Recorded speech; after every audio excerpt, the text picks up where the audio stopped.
Olá! Olha, a gente sabe que a maioria dos processos criminais segue um roteiro, né? Um caminho padrão. Mas e quando o caso é um pouco diferente? Pois é, o nosso Código de Processo Penal prevê umas rotas especiais para essas situações únicas. E hoje a gente vai desvendar exatamente 4 desses caminhos. Vamos entender por que eles existem e, claro, como é que eles funcionam na prática. Essa é a grande pergunta, não é? E a resposta não é um improviso. Muito pelo contrário, esses caminhos diferentes foram pensados, foram criados de propósito. A ideia toda por trás disso é garantir que a justiça seja o mais precisa e justa possível, levando em conta os detalhes de cada caso. Cada um desses processos tem uma lógica própria. E é isso que a gente vai explorar agora. Então, o nosso roteiro de hoje vai ser o seguinte. A gente começa falando dos crimes funcionais, aqueles cometidos por funcionários públicos. Depois a gente mergulha nos crimes contra a honra, que tem uma fase bem curiosa de reconciliação. Em seguida, partimos para a propriedade material, onde a perícia é a grande estrela. E para fechar, vamos ver um verdadeiro plano de emergência da justiça, a restauração de processos que, por algum motivo, desapareceram. Vamos lá! Bom, para começar, nosso primeiro tema são os crimes cometidos por funcionários públicos. E aqui, a lei tem um objetivo duplo, sabe? Não é só punir, mas também proteger. Proteger a administração pública e o próprio funcionário de acusações sem pé nem cabeça, que poderiam travar o serviço e destruir reputações. Funciona como se fosse um primeiro filtro, uma garantia dupla.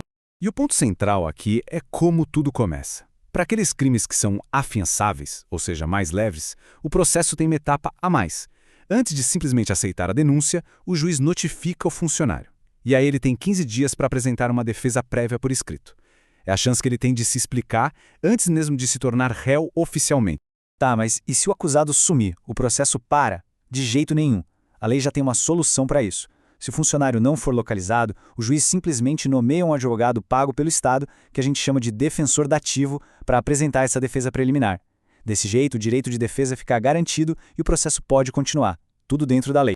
E é aqui que a gente vê o poder dessa defesa prévia. Ela pode literalmente encerrar tudo ali mesmo. Com base no que foi apresentado, nos argumentos, nas provas, o juiz pode rejeitar a acusação na hora. Se ele se convencer de que não houve crime ou que a denúncia é totalmente sem fundamento, o caso morre ali.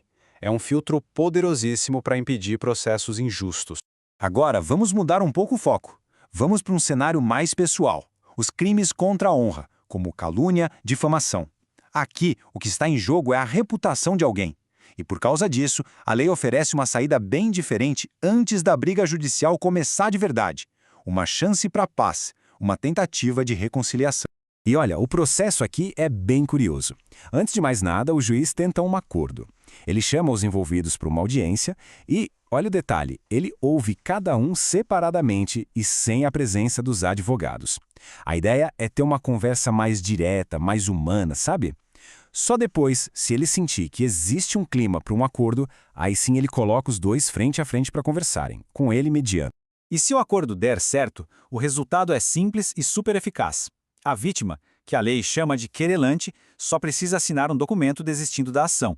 Pronto, o processo é arquivado e o conflito acaba ali. Isso mostra que, para a lei, às vezes a paz entre as pessoas vale mais do que a própria punição.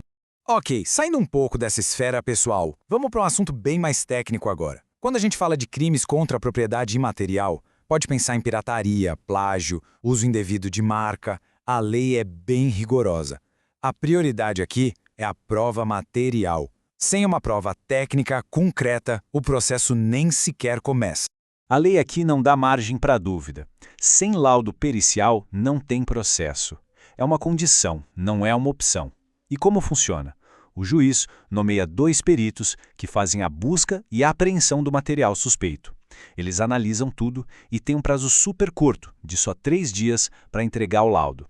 Isso mostra a urgência que a lei dá para esse tipo de prova. Com esse laudo pericial em mãos e aprovado pelo juiz, um cronômetro começa a contar para a vítima. Ela tem exatos 30 dias para dar início à ação penal. Se perder esse prazo, já era. Perde o direito de processar. É o que a gente chama de prazo decadencial. Ou seja, ele não para e não tem choro. Mas, como sempre, tem uma exceção. E essa aqui bota o pé no acelerador. Se o acusado for pego em flagrante, aquele prazo de 30 dias despenca para apenas 8. A lógica é bem simples. Se tem alguém preso, a justiça precisa ser mais rápida. A liberdade da pessoa está em jogo, então a vítima tem que se mexer para dar início ao processo o quanto antes. Nosso último tópico de hoje parece até roteiro de filme, mas é bem real. O que acontece quando um processo inteiro simplesmente some? Pode ser por um incêndio, uma inundação, extravio, não importa. A justiça tem um plano B para reconstruir o caso do zero. É o chamado processo de restauração de auto.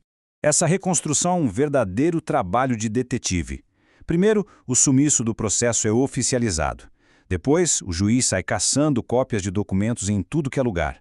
Na polícia, no IML, em outros órgãos. Ele ouve as partes para ver no que elas concordam. E, se precisar, testemunhas são ouvidas de novo, perícias são refeitas.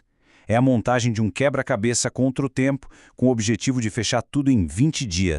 Tá, mas e aí? Esse processo todo reconstruído, ele vale mesmo? A resposta é sim, vale com tudo. Uma vez que o juiz aprova a restauração, o novo processo passa a valer tanto quanto o original. E uma curiosidade, se por um acaso o processo original aparecer no meio do caminho, ele volta a ser o principal e essa reconstrução toda vira só um anexo.